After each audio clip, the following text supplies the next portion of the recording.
Ahoy, mateys! Welcome to Podcasts of the Caribbean, a podcast covering the world of Pirates of the Caribbean, from the theme parks to the movies and everything in between. My name is Justin Helmer, and I will be your host on this voyage through the Caribbean. It'd be too late to alter course now, mateys. Hello, and welcome back to Podcasts of the Caribbean.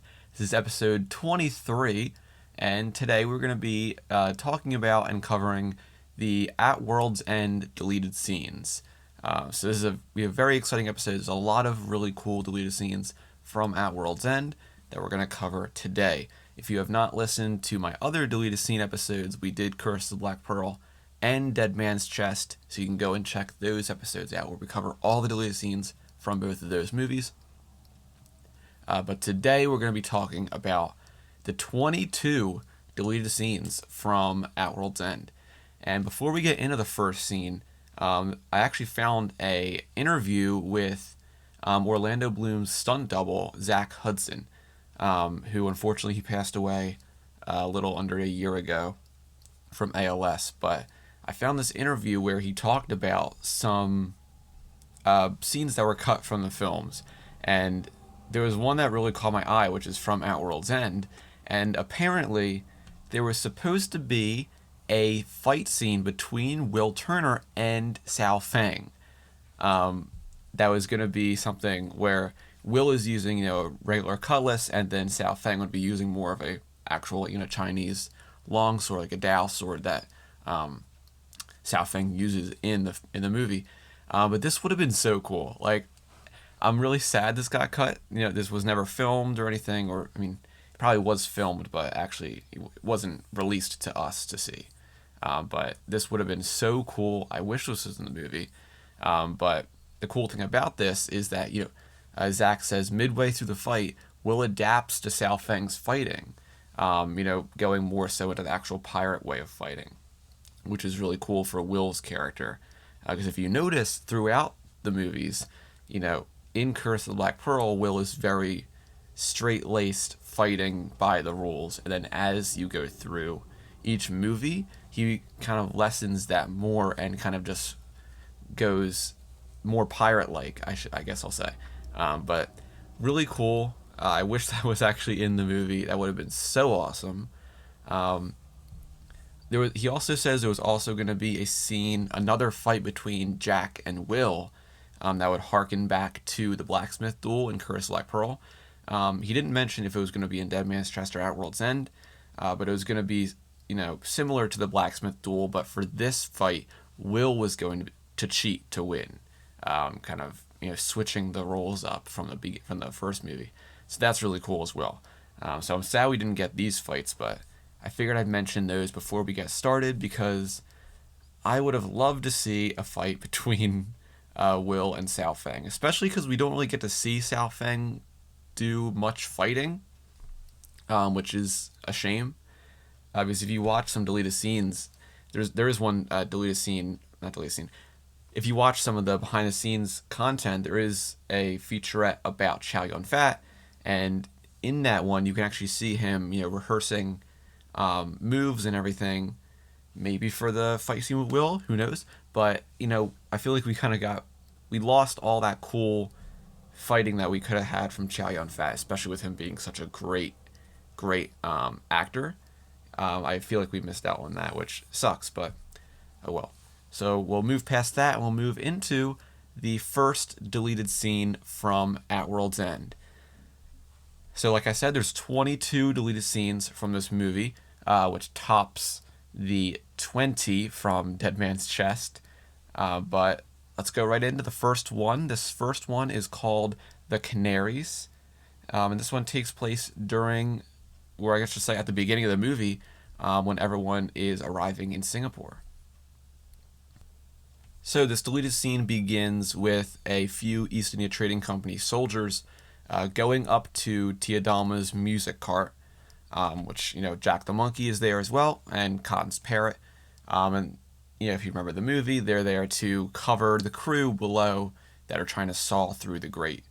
But these soldiers go up to the cart. One of them actually pulls pulls Jack the Monkey up by his clothes with the bayonet on his musket. But once the music stops, the crew stops sawing. And these guys are kind of suspicious of Tiadama, and one of the soldiers goes up to her and says, "You can't be here." And Tiadama says, "Your mother always knew it was you who threw the linens down the well." And this soldier is kind of getting little confused, and Tiadama turns to him, and she says, "But she forgave you for it." And then the soldier's like, "How did you know that?" And Tiadama just says, "The canaries." And of course, there's all these bird cages on this cart as well. She smiles at this guy, and then the soldier, kind of creeped out, orders all his men to walk away. And then Jack the Monkey begins to start the music again. The crew goes back to sawing through the grate. And just like in the movie, they break through and they go through the cellars. But this one's kind of interesting. I understand why it got cut. It isn't really anything special, but it's cool to see that guy get creeped out by Tiadama knowing things that she wouldn't really know if she was just a normal person. Overall, it's a cool one. It's a cool Tiadama moment. Is it needed in the movie? No, it's not. So let's move on to deleted scene number 2, which is called "A Pox on Us All." This one takes place in Singapore as well. More specifically, once Barbossa and Elizabeth arrive in the bathhouse talking to Sao Feng. So Sao Feng begins in this deleted scene. He says, "The court has not met in my lifetime." And Barbossa says, "Nor mine." And Sao Feng replies and says, "And when last it did, my father told me it ended badly." And Barbossa goes up to Sao Feng and says, "Aye, the time before that it produced the code, which has served us well. And it was the very first meeting which gave us no less than the rule of the sea herself, didn't it? And now that rule is being challenged." And then Sao Feng finishes for Barbossa and says, "The East India Trading Company." And Barbossa says, "Aye, Lord Cutler Beckett, he's a pox on us all." But then we go back down to underneath the bathhouse with the crew, bringing out all their weapons, and that ends this deleted scene. This one I really like, because it actually gives us some history on the Brethren Court and what happened in each meeting, which I think is cool. We know from the movie that the first Brethren Court, captured Calypso and everything like that, but, it's cool to learn from this. The Pirate Code was created in the second meeting of the Brethren Court. So I think it's cool to have a bit more of that history, and knowing, what's happened in each court. So that's pretty cool. And it's not long. It's only like 30 seconds. So I kind of wish they would have kept this in the movie just for that little bit of extra lore about the Brethren Court and, what's happened in each one. And I think it's cool. Also, another Sao Feng moment. We don't have a lot of Sao Feng in this movie, so give us all the Sao Feng. But we move over to deleted scene number 3, which is called "You're a Pirate." This one takes place during the battle in Singapore at the end of the Singapore sequence of the movie. So, of course, everyone's fighting. Barbossa flips that guy over.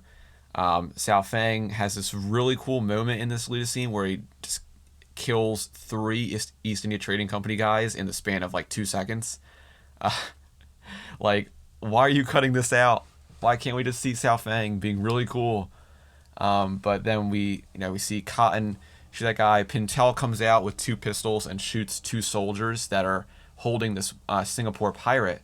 And after they're both dead, the pirate kind of like thanks Pintel, but this other guy, Singapore pirate, comes out from behind Pintel and shoots the guy Pintel just saved. And Pintel's like, "Hey, you're a pirate." But that's the end of that one. This is kind of funny. It's only like 20 seconds, but seeing Sao Feng being really cool and fighting, kind of don't know why that got cut out of the movie, but also it is just a fun moment. Is it really needed? No, but it's a fun moment with Pintel, and I like that. So we have one more deleted scene in Singapore, and this is deleted scene number 4, which is called "You Weren't Supposed to Get Caught." This is after the crew, everyone, are escaping Singapore on the Haipeng. So instead of going immediately to that scene with, Elizabeth and Tiadama on the Haipeng as they sail away, we have this quick scene with Will and Barbossa. So Barbossa walks over to Will and says, "You weren't supposed to get caught." And then Will turns to Barbossa and says, "It worked out the way I wanted." And then Will just walks away. And that is pretty much the end of this deleted scene. There is one quick shot of Barbossa and Jack the Monkey kind of jumps over to him. But other than that, that's pretty much entirely of what this deleted scene is. Right after that, we go over to what's in the movie with, that quick conversation between Tiadama and Elizabeth on the Haipeng. But that is deleted scene number 4. Is it needed in the movie? It's literally 2 lines of dialogue, so not really. So then we go over to deleted scene number 5, which is called It's a Two-Part Plan.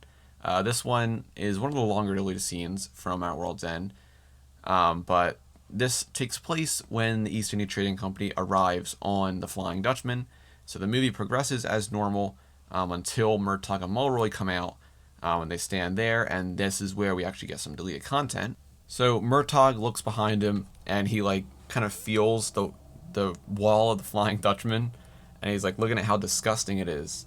And Mulroy's like, "Now it's not all that bad. All she needs is a spot of elbow grease." And Murtaugh replies "Then we set the grease on fire." And Mulroy's like, "And we get away as quick as we can." And Murtaugh's like, "It's a 2-part plan."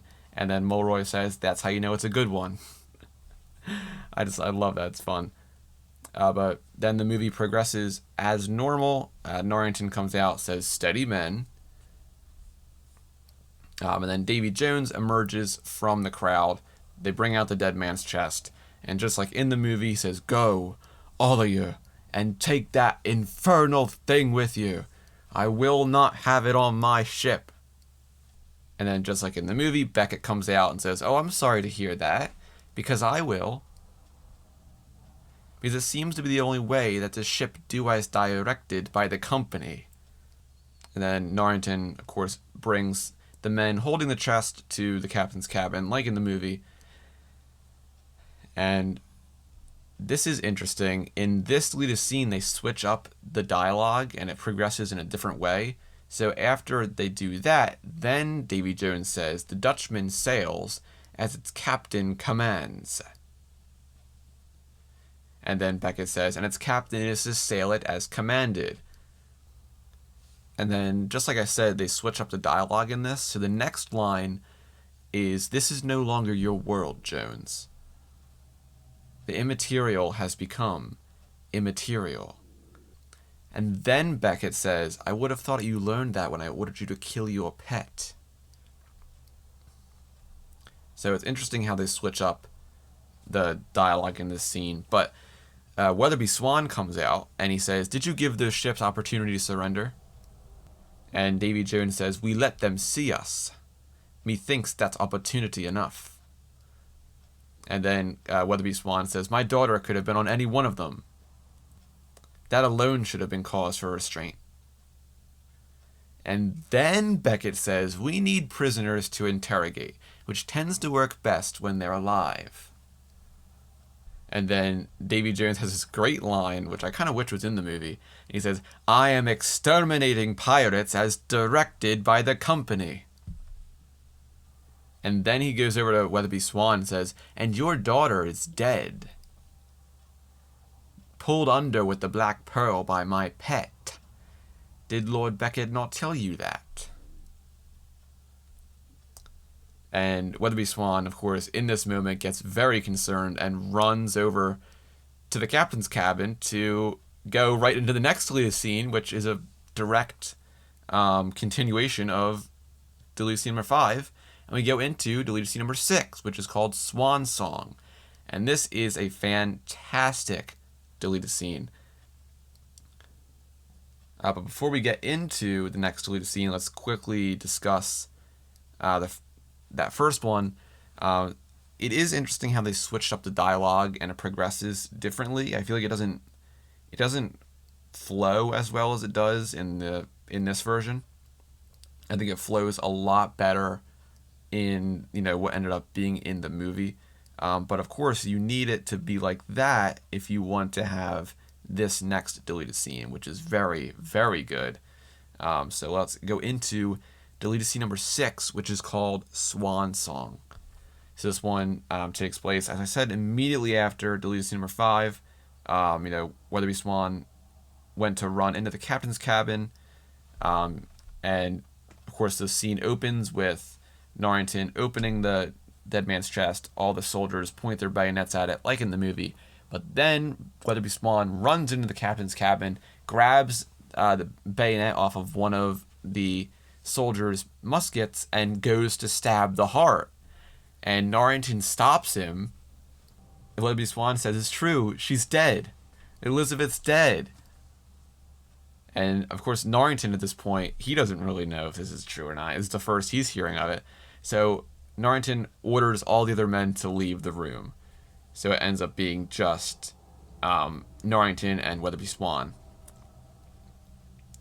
But as they leave, Davy Jones walks into the captain's cabin, and he says, "Let him go." And when Norrington sees Davy Jones, Norrington actually pulls out his pistol and aims it at Davy Jones, kind of protecting Weatherby Swan. And Weatherby Swan says, "Stay back, I will kill you." And then Davy Jones, just walks into the room and says, "And are you prepared for what comes after? When I carved that traitorous vessel from my body, I cast upon it a terrible gash. If you stab my heart, yours must take its place." And we have this shot of Weatherby Swan looking down at the heart in the chest. And then Davy Jones continues and says, "The crew are not bound to me. They are bound to the Dutchman. And the Dutchman must have a captain. Will ye serve?" And Weatherby Swan kind of shakes his head no, but then he goes to stab the heart again, but Norrington kind of restricts him. But then Beckett walks into the room and says, "Governor, your daughter is still alive." And Weatherby Swan at this point is so confused because he has no clue who to believe. But Mercer, of course, comes in as well and says, "I saw her myself in Singapore." And Weatherby Swan at this point is just so done. And he's like, "No, you're all liars." And Beckett says, "No, Jones is merely cruel. I am perhaps guilty for the sin of omission, for which I apologize." And Norrington says, "Governor, there is still hope. Please." And so in this moment, Weatherby Swan relinquishes the hold that he has on the bayonet and gives it to Norrington and walks out of the room. And before he walks out, he says to Beckett, "Our association has ended." And then he walks away. And Beckett, without even moving his head, he just says, "You're dismissed, Captain." And Davy Jones also then leaves, leaving Norrington, Beckett, and Mercer. And then Beckett says to Norrington, "Thank you, Admiral." Then we have this great shot where Norrington looks at Beckett, and Norrington is just so done with Cutler Beckett in this moment. You can see it on his face. I love it. It's great. But as he walks out, gives the key of the chest to Beckett and leaves Mercer and Beckett alone in the captain's cabin. And if that wasn't good enough, this is the quick moment that I love about this deleted scene. Mercer goes over to Beckett and says, "He's a sly one, that Jones. Who's going to kill him, if they know what they'll become?" And Beckett just says, "I can order Admiral Norrington's silence. He'll obey. It's what he does." And then Mercer asks, "And the governor?" And then Beckett says, "Yes. Well, every man should have a secret he carries with him to his grave. and he slowly closes the dead man's chest, and that is where the scene ends. And what a crazy last 20 seconds of that deleted scene. So of course we can't really have that without having the precursor of the moment in the past deleted scene. So this also kind of makes, Weatherby Swan's death scene a little, feel like we've already seen it happen. Because when we see Weatherby Swan in Davy Jones' locker, he then gives us all the information about the dead man's chest and the heart. So we kind of have that repurposed here, so it would have been weird to get it twice, but this scene is great. It's a great moment for Weatherby Swan before he dies. Great moment for Norrington, still protecting Weatherby Swan. And that last line especially from Beckett, well, every man should have a secret he carries with him to his grave, really just shows how cruel Beckett is and how he doesn't care about literally anyone. So yeah, it's a great deleted scene, one of the best definitely from this movie. So let's move on to deleted scene number 7, which is called "This Was Your Idea," and this takes place after the Black Pearl and everyone comes out of Davy Jones' locker. So this is right after Up is down. Ship comes up, and Gibbs looks up and says, "We're back." And then we go over to Pintel and Ragetti, who are still stuck to the mast. And just like in the movie, Pintel says, "This was your idea." But then we keep going, and Pintel says, "And the fact that I went along does not make you any less stupid." And Ragetti's like, "It don't make you no more smart neither." And Pintel's like, "Yes, it does." And Pintel's like, "My lack of instigating stupid ideas makes me smart to fight a mission." And that's the end of that. And I think it's a great Pintel and Ragetti moment. Is it needed in the movie? No, but it's a good moment. But if you wanted more Pintel and Ragetti, we got more Pintel and Ragetti because the next 2 deleted scenes are Pintel and Ragetti. So let's go into deleted scene number 8, which is called Kraken Slayers. This is part 1. I said 2 deleted scenes, so the next deleted scene after this is Kraken Slayers part 2. So we're going to cover both of them at the same time because they're both pretty much the same thing. But these both take place when we get to the island where the Kraken's corpse is resting. And this happens before we have the conversation between Jack and Barbossa, which is one of my favorite scenes in the franchise. But Pintel goes over to the Kraken and touches it with a stick to make sure it's dead. But it is interesting because all this dialogue in this deleted scene is actually in the movie, but it's just in the background of Jack and Barbossa's conversation, which I think is kind of cool. So Pintel's like, "Not so tough now, are you stupid, stupid fish?" And Ragetti's like, "Ha, serves you right." And they run up on the Kraken, and Ragetti's like, "Pin, I bet people will be willing to pay a shilling to see this." And Ragetti continues like, "And another shilling for a sketch of him sitting at the top." And then Pintel's like, "Pintel and Ragetti, Kraken Slayers. We could carve up miniature Krakens out of coconuts and sell them too." And then Ragetti's like, "We could serve up a slice as a souvenir. Fry them up, put on some onions." And then we go over to the scene between Jack and Barbossa. But I love how Pintel and Ragetti immediately see the merchandising value of the dead Kraken. So that's kind of fun. But we'll go over to Kraken Slayers Part 2, which takes place after Jack and Barbossa talk. So after Jack says, "World's still the same. There's just less in it." Then he goes to walk away.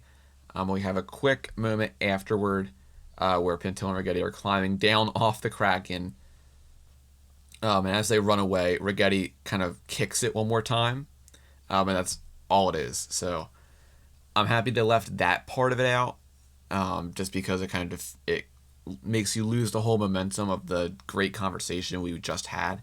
Also, the first part, while it is fun, it's a great Pintel and Ragetti moment, I feel like it does, subtract away from the weight of this whole scene, seeing the dead Kraken and all of that. I feel like it subtracts all the weight because you see the Kraken's corpse, then you have that great conversation, and that whole scene is just so like meaty. Yeah, I guess if that's the right word. But then we're going to go over to deleted scene number 10, and this is probably one of the most infamous deleted scenes. I know I said that before, but this is definitely one of the most infamous deleted scenes in Pirates of the Caribbean.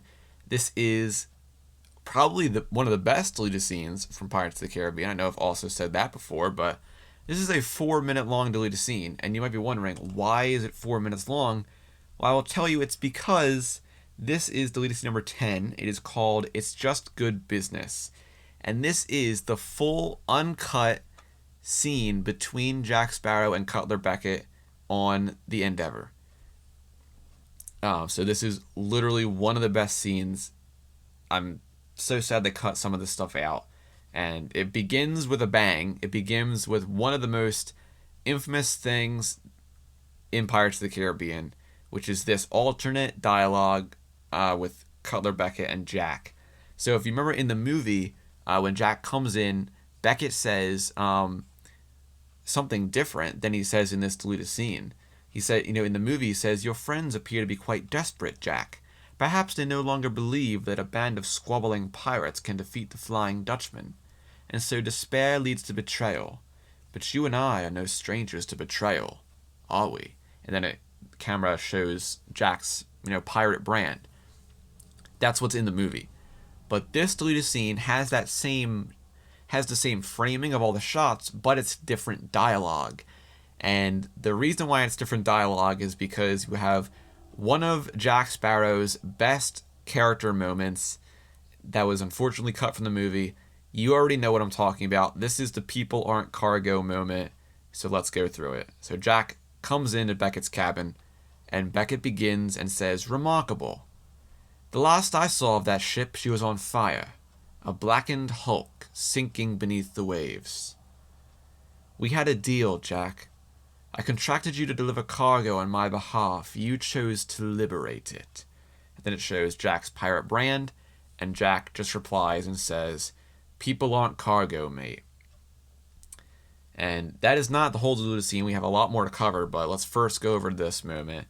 A lot of people talk about this all the time. Like, this is probably one of the most talked about moments in Pirates of the Caribbean just because it was left out.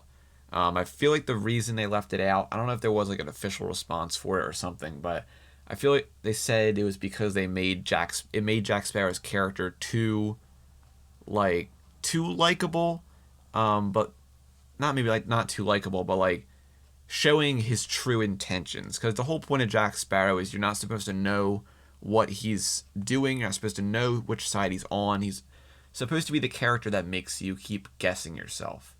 And I feel like this scene, or what they said about why they cut this scene, was that it made his motives and his intentions too likable or something. It's a weird reason, but yeah, this is a very big moment for Jack Sparrow's character. It is officially canon as well. It's not like a non-canon thing. This actually did happen, which you can read about in the book The Price of Freedom, which is a novel we will cover someday on this podcast whenever we get to it.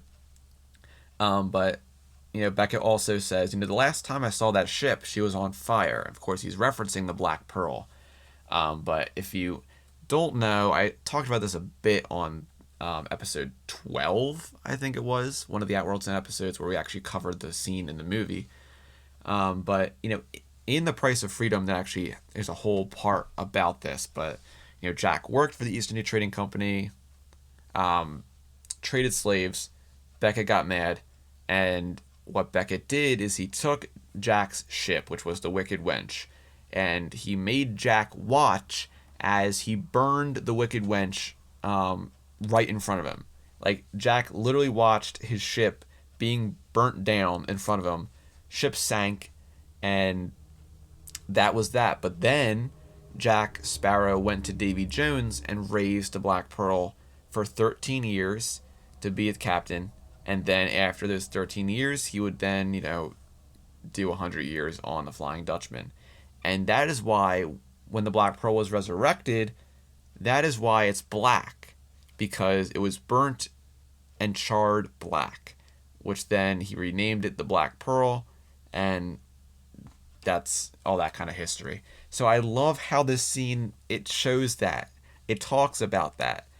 If you watch the movie, you would have no idea. If you don't read the book, you're just watching these movies at face value, you would never know all this cool history that is completely hidden in a deleted scene, which it is annoying. This is probably, if there was anything I could put, if it was any scene ever from a deleted scene that I could put into a Pirates of the Caribbean movie, it would be this moment.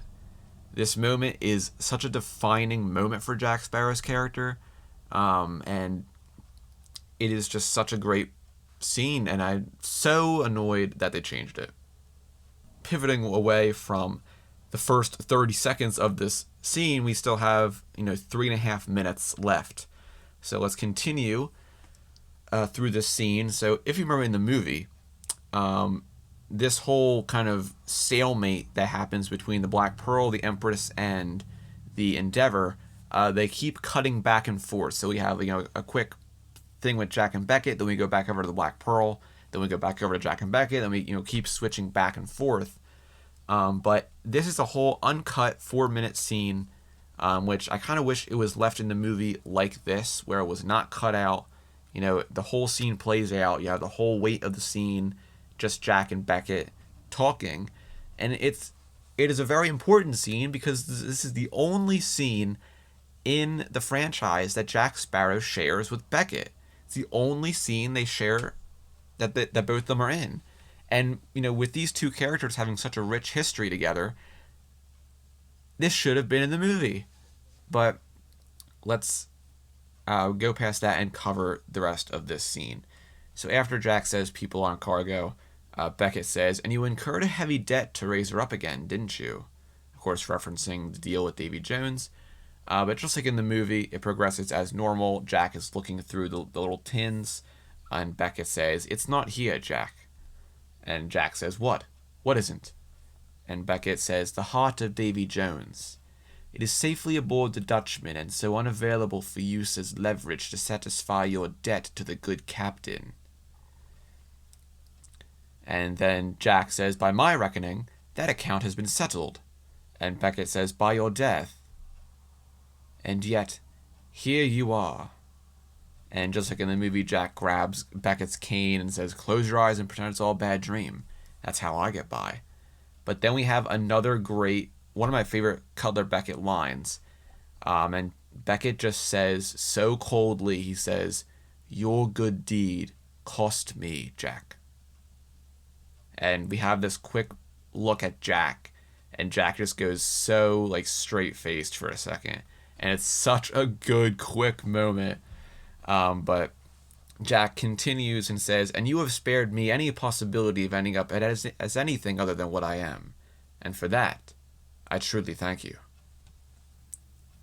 And Jack goes over to the table with all the miniature ships, and he grabs one and says to Beckett, "Will someone be in soon to draw you a bath?" And Beckett laughs and he says, "It would be so nice if all of us could be on holiday year-round. But someone must ensure that the world turns properly," and he spins the globe, and he says, "People are what they love, Jack, and what they love is cargo. They love spices, and linens, and silks, and plantains. And as long as it's delivered on time and in sufficient supply, then they are content to do nothing more than figures on a ledger."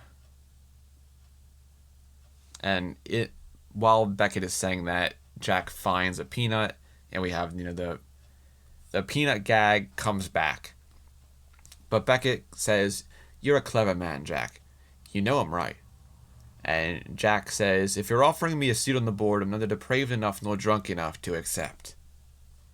And Beckett says, "Well, perhaps you will consider an alternative arrangement. One that requires absolutely nothing from you but information." And this scene is in the movie where Beckett offers Jack a drink, and Jack looks down and sees the 9 coins on the desk, And Jack grabs one of the glasses from Beckett and says, regarding the Brethren Court, no doubt.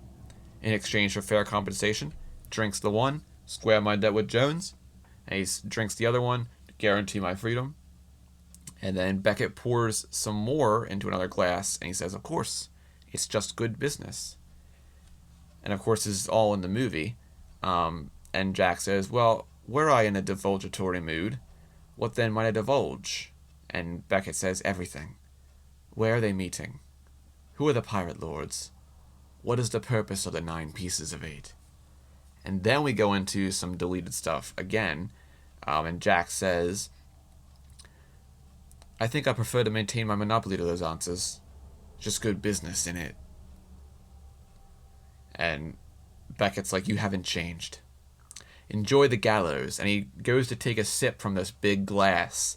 And Jack's like, I've been. And he literally grabs the glass from Beckett while Beckett's mid-drink. And Beckett just stands there for a second, not moving, and just swallows the stuff in his mouth. And Jack's like, once you take it in the view, there's not much else to it. And Jack says, now, far be it from me to give advice to you. But if I were me and you were you, we each have the same lack of trust in the other. Imagine you're me. You being me would propose that rather than you telling me, being you, where the Brethren Court is meeting, you lead me there instead. Whereupon you could serve up to me the pirate lords 9 pieces of 8 and the whole the Brethren Court on a silver platter.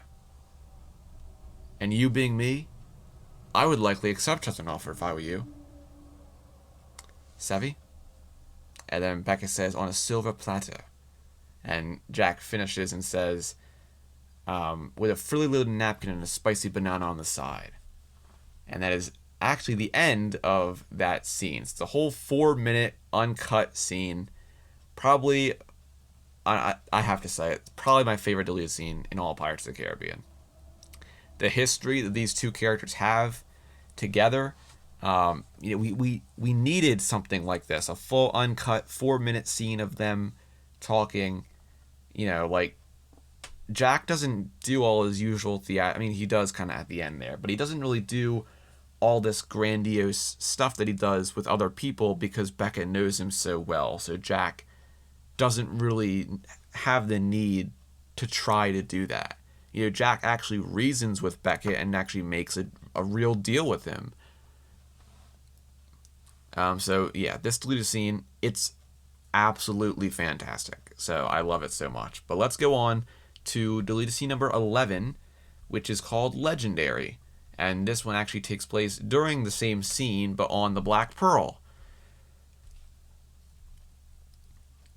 So this begins with Barbossa saying, we have Calypso. Just like in the movie, and Sao Fang says, Calypso, an old legend. And Barbossa's like, no, the goddess herself bound in human form. Fury or favor, you're not knowing, but when mood strikes her, it's her favor she bestows on a lucky sailor. Well, as you said, legendary. There was a time when the seas were untamed, the world a rougher place, a sailor made his own fate. I aim to bring it back, but for that I need the Brethren Court. And then he goes and kind of picks up the jade knot from Sao Fang and says, all the court. And that is that whole deleted scene. So it's mainly just a bit of extra dialogue between Barbossa and Sao Fang. Is it needed in the movie? No. It's just a bit of extra dialogue. It's some cool Barbossa lines, but not too much that was really needed in the movie. So we go over to deleted scene number 12, which is another Jack and Beckett deleted scene. So this is part 2 of the full-length deleted scene we just had. So this is a 2-minute long deleted scene, which brings us to a whole 6 minutes for this entire scene. But this one's called The Thing You Want Most. So this one is that second part of the scene where, it starts with Jack fanning himself, and he says, you can keep Barbossa, the belligerent and Mark Lerson's friend with the wooden eye both, and Turner, especially Turner. And if you were twins, you can have all 3 of them. And then Beckett says, and what becomes of Miss Swan? And just like in the movie, Jack says, "What interest is she to you?" And then Jack says, "The rest go with me aboard the Pearl, and I will lead you to Shipwreck Cove." Bloody fair deal, don't you think? And then, just like in the movie, Beckett gets up and says, "Jack, I've just recalled. I've got this wonderful compass that points to whatever I want. So for what do I need you?" And Jack says, "Points to the thing you want most, and that is not the brother in court, is it?" And Beckett's like, "Then what is, Jack?" And Jack's like, "Me. Dead." And Beckett opens the compass, and Jack kind of like runs around the room. Beckett notices it is pointing to Jack, and then he's like, "Damn!" And then he throws Jack the compass like in the movie. But in this, we actually get the reason why Beckett says "damn," because like in the movie, we're switching between the Black Pearl and the Endeavor like so many times that we just have all these things going back and forth. But I like having this whole scene where you can see everything playing out. But Jack throws Beckett the fan, and Beckett says, "Although it occurs, if I got what I wanted most, then I want second most become the thing I wanted most? So if I kill you, then I can find Shipwreck Cove, is it, on my own?" Then he pulls out that little tiny pistol and says, "Cut out the middleman, as it were. Literally." And then Jack says, just like in the movie, "With me killed, you'd arrive at the cove, find its stronghold nigh impregnable, able to withstand blockade for years, and then you'd be wishing, oh, if only there was someone who had not killed inside to ensure the pirates then come outside." And then Beckett says, just like in the movie, "And you can accomplish all this." And Jack says, "You may kill me, but you may never insult me. Who am I?" And, Beckett just doesn't say anything, and Jack just says, "I'm Jack Sparrow." And then Cannonball shoots into the room. Jack shakes his hand, runs away, just like the movie. So not too much extra in this, but it isn't a full, uncut version of what's in the movie, so I do like that as well.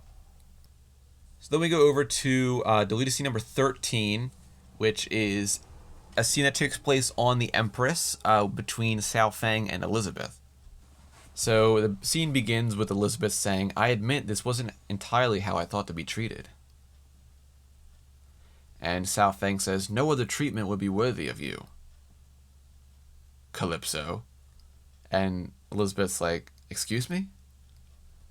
And just like in the movie, of course, Sao Feng says, "Not the name you fancy, I imagine, out of the many that you have, but it is what we call you." And Elizabeth says, just like in the movie, "We being who?" And Sao Feng says, "Whom?" And he continues and says, we as the brethren court and our predecessors who imprisoned you in this form." "Whom? Who?" "You are right." And then Elizabeth just says, "Goddess." And then Sao Feng says, "You confirm it." And then he eats that leaf like in the movie. And Elizabeth continues with stuff in the movie and says, "Confirm what? You've told me nothing." And then Sao Feng says, "The brethren court, not I." "The first brethren court, who? Whom? Whose decision I would have opposed. They bound you to human form, so the rule of the seas would belong to men, and not to me." Elizabeth finishes the sentence. And that's the end of that deleted scene. So, I mean, it's not really anything. It's just Sao Feng finding out the meaning of the words who and whom. So, I mean, it's not really needed in the movie. But then we go over to deleted scene number 14. And this one is called Choices. And this one takes place between Will and Jack. So when Will's doing that thing where he's dropping off the barrels with the bodies to lead Beckett to Shipwreck Cove. So this takes place during that scene. And Will says, "I'm losing it, Jack. Every step I make for my father is a step away from Elizabeth." And Jack says, "Mate, if you choose to lock your heart away, you'll lose it for certain." And then we go into some alternate dialogue here. And Jack says, "But if I may offer an exceedingly simple solution, don't save your father." And Will's like, "I have to. I can't turn my back on him." And Jack says, "Can't is a matter of fact. You can if you want, but you won't. That makes you a matter of choice. That's what life is, boyo. Choices. Out of all the things you can do, what will you do?" And then Will looks at the knife that his father gave him, and Jack continues with stuff that's in the movie, and he says, "Now, if I might let a machete to your intellectual thicket, avoid the choice altogether. Change the facts. Let someone else dispatch Jones." And then, of course, the scene continues, but that is the end of the actual deleted scene. But I like that quick moment between what Jack says in that scene. And it further implies what I was talking about a while back, how Jack is kind of the mentor to Will, and Barbossa's kind of the mentor to Elizabeth. It's a great moment with Jack giving Will some wisdom. That's what life is. It's all choices. Out of all the things you can do, what will you do? So I like that part of it. So that's one of the ones I would have liked to be in the movie. It's only just a quick exchange in a scene that already exists, so I kind of wish they kept that part in. But let's move over to deleted scene number 15. This is another really cool one. This one's called The Coming Storm. This one takes place right after the Black Pearl arrives at Shipwreck Island. So they're outside before they go in. And the scene begins, and just like in the movie, Jack is talking to Gibbs and says, "I once sailed with a geezer who lost both of his arms and part of his eye."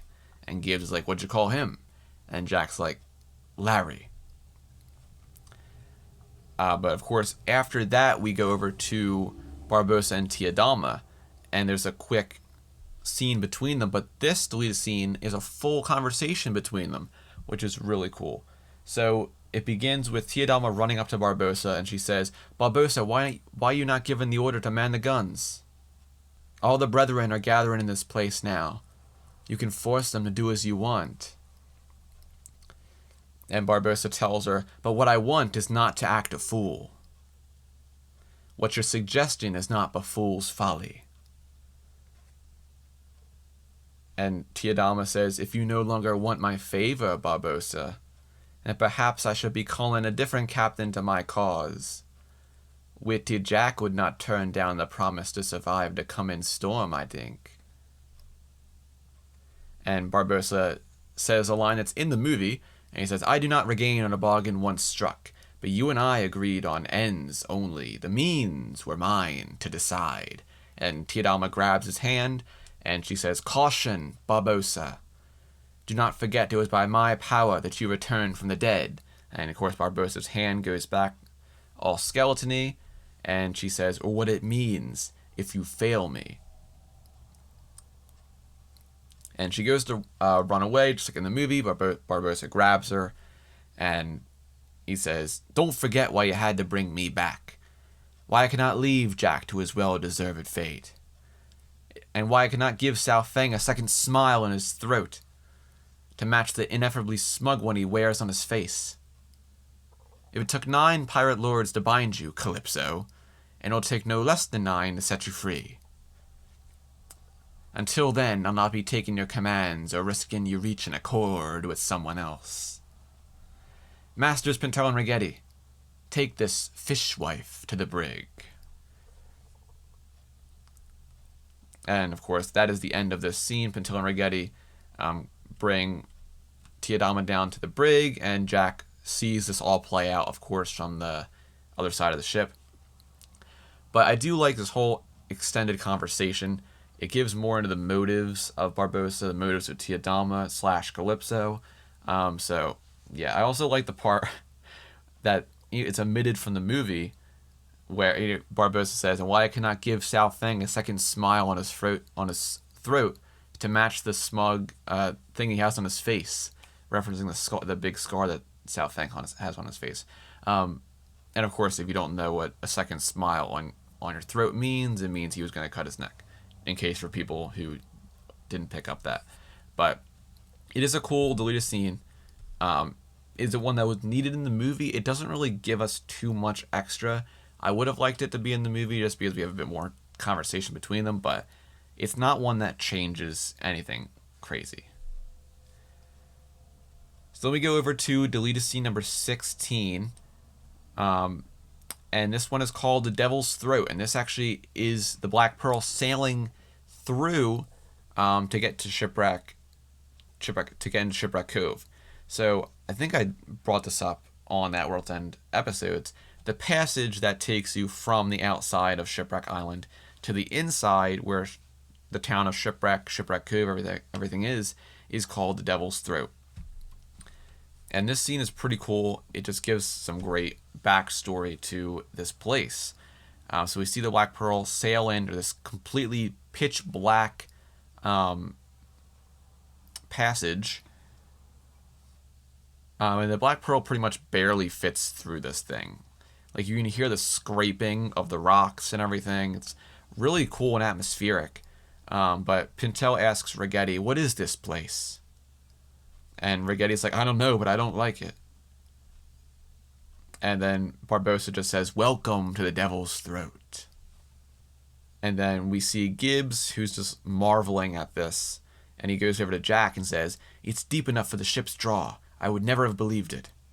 And then Jack, straight-faced, he's sailing the ship in. And he says, "If you knew how many died while dredging it, you'd believe it." I love... Honestly, probably my favorite Jack Sparrow lines are things where Jack is completely just straight-faced, says it, no, like, bravado or anything. Those are some of my favorite Jack Sparrow lines, because he's actually speaking from experience, and especially because Jack's been around this place so long, you know, he knows all this stuff about it. See the Legend of the Brother in Court book series. But, yeah, and then we, of course, go into the town of Shipwreck, inside Shipwreck Cove, and the movie would progress as normal. So that's the end of this deleted scene. I do like this one a lot just because it's a really cool moment and a very atmospheric moment. Was it one that would be needed in the movie? No, but I would have liked it to be in the movie. So deleted scene number 17 is called Honest Streak. This one takes place after the whole Brother in Court scene. So Sri Shumbaji stands up and says, "And so we shall go to war." And everyone starts cheering and everything, and Jack turns around, and before he goes and talks to Captain Teague like he does in the movie, Gibbs walks over to Jack and says, "There's more beneath the watermark here that meets the eye, And Gibbs is like, "You used to have an honest streak. Let a man know where he stood with you, but I can't figure this at all." And Jack turns to Gibbs and says, "And where did that honest streak end me up? Dead. I'll never be that again, mate." And Gibbs says, "Jack." And Jack replies and says, "Mr. Gibbs, you have a ship to ready for battle, do you not?" And Gibbs just says, "Aye, aye, Captain." And he walks away. And then, of course, we would progress as normal with the scene between Jack and his father. That's the end of this one. I do like this one a lot. Is it needed for the movie? No, but it's a cool moment between Jack and Gibbs, furthering their relationship a bit more. You know, we don't actually see a lot of their actual relationship. So this one's really cool for that regard. So I like this one a lot. So the next one we have up next is called Her. This is deleted scene number 18. This one takes place during the parlay sequence on the island. And the scene begins with Beckett saying, "If Turner wasn't acting on your behalf, then how did he come in to give me this?" And he pulls out Jack's compass, just like in the movie. Barbossa looks at Jack, super angry, and Beckett says, "You made a deal with me, Jack, to deliver the pirates, and here they are." And he throws Jack the compass, and he says, "Don't be bashful. Step up. Claim your reward." And Barbossa says, "And what reward does that fetch these days?" And Beckett says, "Her." And Elizabeth's all confused. so is Will. And Jack just says, and even if it was my plan, and I'm not admitting to anything, and he says that to Elizabeth. And he continues and says, there's not a tinker's chance of it coming up anymore. And then he moves over to Elizabeth and asks her, is there? And she looks at him and just doesn't say anything. And Beckett just says, there never was. And then, of course, the scene would progress as normal, with Davy Jones saying, your debt to me is still to be satisfied. 100 years of servitude aboard the Dutchman as a start. But that's the end of that one. It's not something that's needed. It's a strange one, to say the least. Yeah, that's all I'll say about it. It's weird. But we go up to deleted scene number 19, which is up next, and that's called Poppycock. This one takes place when Jack is in the brig on the Flying Dutchman with the other two Jack Sparrows, and then also the Flying Dutchman Jack Sparrow.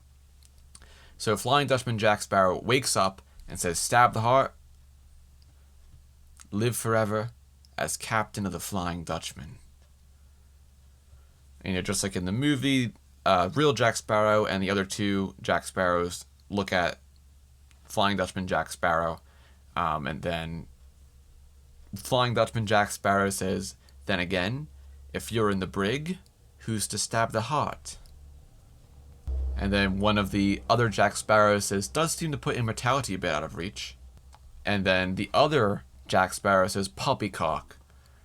And then Jack Sparrow's like, poppycock? Never said poppycock before. And he's like, never even thought poppycock.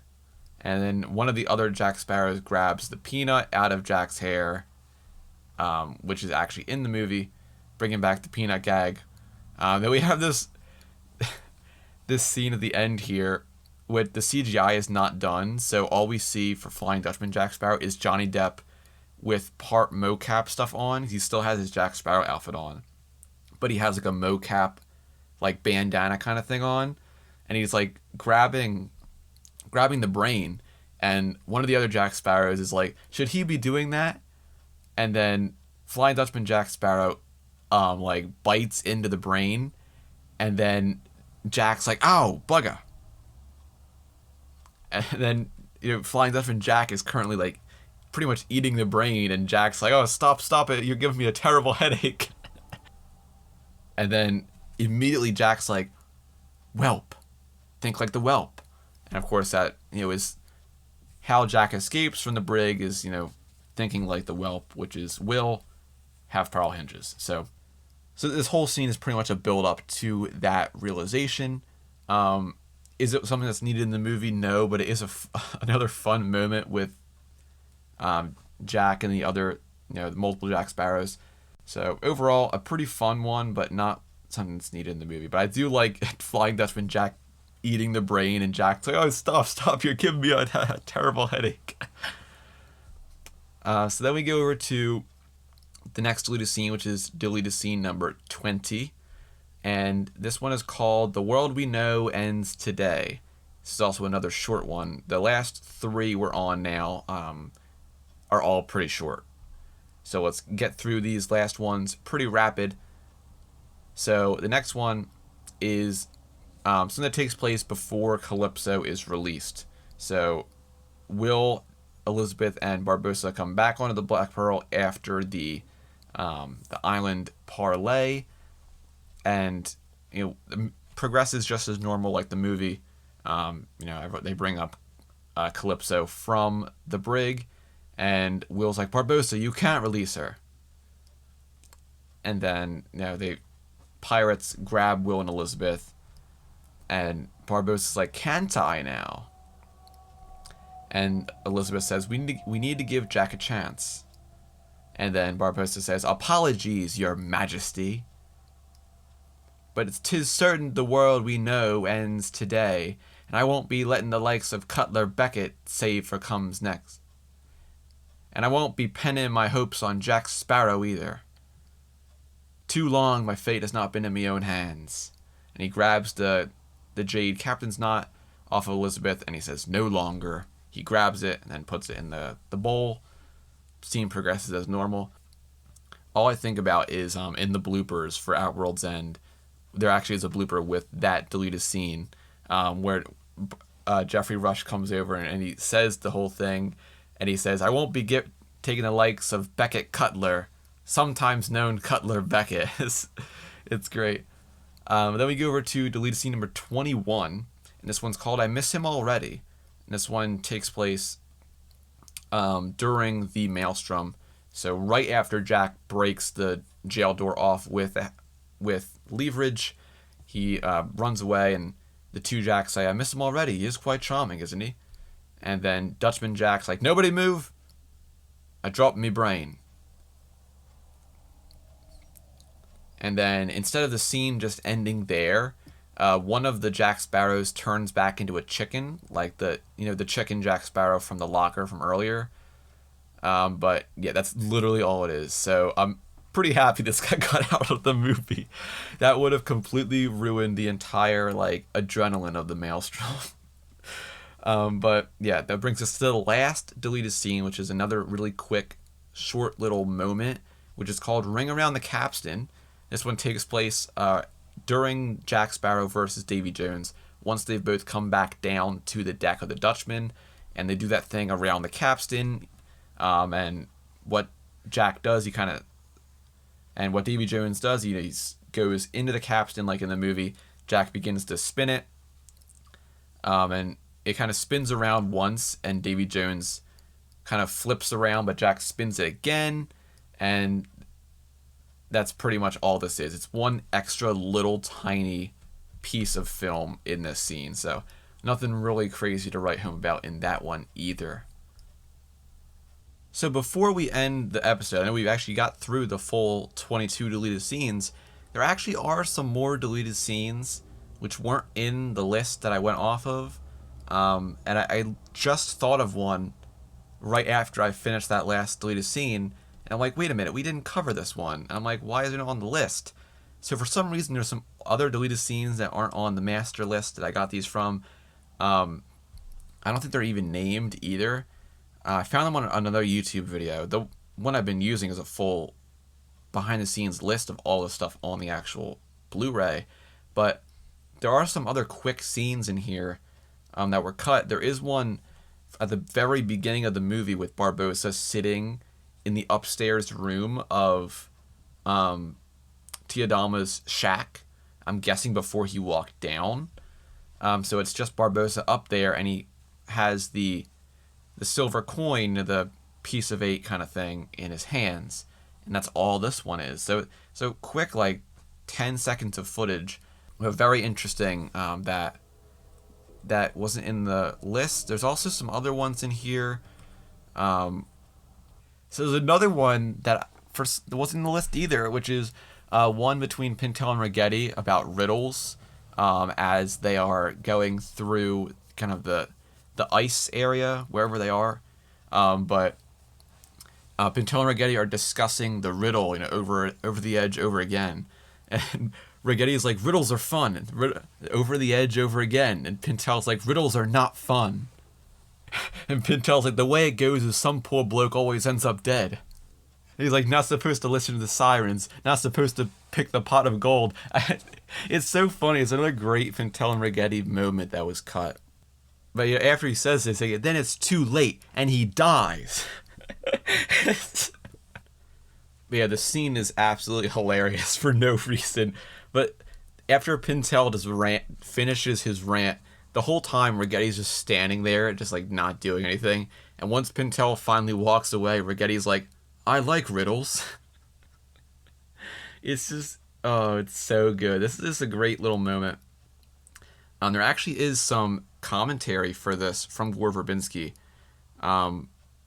where he was sad to see this one go because it's a fun scene between Pintel and Ragetti, but they couldn't afford to add a bit of extra to this scene, so that's why it ended up being cut. And so there's also one more deleted scene that wasn't in the list. I don't know why. This was actually the one that I went through my head when I finished. I'm like, wait a minute, we didn't cover this one. This one's called Two Captains, One Ship. And maybe it was a exclusive one to some kind of release or something. Maybe why it wasn't in the list. But also the riddles one we just did wasn't also in there either. I don't know. It's weird. Anyway, this one's really funny. This one takes place after Elizabeth's father, after that whole scene. At least I think it is. They're still in Davy Jones' locker. So what happens in this one, it's a great scene between Jack and Barbossa. So we go into the captain's cabin of the Pearl. There's this great moment of Jack the Monkey with Jack's hat on, and he runs away with it. But Jack grabs the hat before Jack the Monkey gets away, and Barbossa says, "I see you neglected to properly take care of my ship," referencing the destroyed windows behind in the back of the ship, which, if you remember in Dead Man's Chest, the Flying Dutchman's triple guns blew the back of the wall open. So, of course, it's still there, it hasn't been repaired. So Jack's like, "You mean this? It's just ventilating the stench of the previous occupant." And Barbossa's like, "Huh." And then Jack's like, "I'm thinking of putting in French doors, actually. Like a bit of cross breeze." And then Gibbs comes in, and he's like, "Heading, Captain." And Jack's like, 2 degrees starboard. And then Barbossa's like, "I'm captain of the starboard side." And then Barbossa just turns to Gibbs and says, 2 degrees starboard. And then Barbossa turns to Jack, and he's like, "The captain will now take the helm." And then Jack runs after Barbossa, and Barbossa begins to run away. And then Gibbs is like, "Okay, can you do it, Captain?" And then Barbossa and Jack both run out of the captain's cabin. They both go up both the staircases. So Barbossa goes up on the one, Jack goes up on the other one. And all the while, Gibbs is like so confused as who to follow, and he just gives up. But Barbossa and Jack reach the helm. Khan kind of just backs away, and Barbossa just rests his hand on the wheel, shifts the wheel 2 degrees starboard, and then Jack just shifts the wheel back to where it was. And then Barbossa just pulls it back, and then Jack tries to pull it back again, but they both have their hands on it, and they both kind of fight over moving the wheel because they can't move it because they both have their hands on the wheel. And then Barbossa kind of starts climbing up the wheel. He puts his feet on it and everything, and Jack's trying to pull it. I can't believe they would have cut this scene. Oh my god, it's so funny. This is probably one of the funniest. Jack and Barbossa, the whole thing with them both trying to captain the Black Pearl, one of the best parts of Outworld's End. And yeah, it's just so good. It's so funny. Oh man, it's so good. But that is actually the last deleted scene of the movie. I'm sorry I covered those last ones out of order, but for some reason they weren't in my list. So that brings us to the end of this episode. Also brings us to the end of our trilogy of deleted scene episodes for Curse of Black Pearl, Dead Man's Chest, and At World's End. Like I said at the beginning of the episode, if you have not listened to the other deleted scene episodes, you can listen to those ones now. They're both out. A lot of really cool scenes covered in the past 2 movies, so I highly recommend you go and listen to those ones if you liked this one. But we are reaching the end of season 2 of the podcast. So this is going to be the second to last episode of season 2. The last episode that'll be coming out in a few weeks, so the finale of season 2 is going to be about Treasure Cove. Treasure Cove is the Pirates of the Caribbean inspired land that they have at Shanghai Disneyland. So there's a whole completely different Pirates of the Caribbean ride. It's influenced completely by the movies, so it's completely different than the original ride. And there's a whole land with Pirates of the Caribbean references, Pirates of the Caribbean things. It's going to be a really fun one to just deep dive into that whole land. There's a ton of stuff to explore. There's a stunt show as well, which is really cool. So, ton of stuff to cover. We'll cover that in a few weeks on the podcast, and that'll be the last episode for season 2. Then we'll take a month and a half break before we get into season 3. And season 3 is going to be covering On Stranger Tides and Dead Men Tell No Tales. I know a lot of people have been waiting for me to cover those movies, so we'll be covering them very soon in season 3 of the podcast. So I hope you are excited for them. But if you have enjoyed the podcast in this episode, I hope you leave a rating or a review. It helps the podcast a lot to get boosted up in the searches so more people can find it easier. And also, it's just good to leave it if you are enjoying something. So if you have left a rating or review in the past, thank you so much. If you are going to leave one, thank you. But also, you listening to this episode is pretty much, it's enough for me. So thank you for listening to me rambling about Pirates of the Caribbean for over an hour once again. But I'll see you next time when we cover Treasure Cove from Shanghai Disneyland. And then I'll see you in season 3 of Podcast of the Caribbean.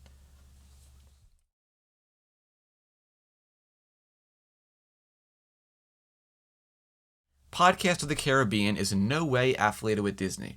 If you want to send me an email or question, you can send it over to podcastofthecaribbean@gmail.com. You can follow this podcast on Instagram at Podcast of the Caribbean and over on Twitter at PodcastPOTC. I post fun content, other trivia over there. Make sure you go check those platforms out.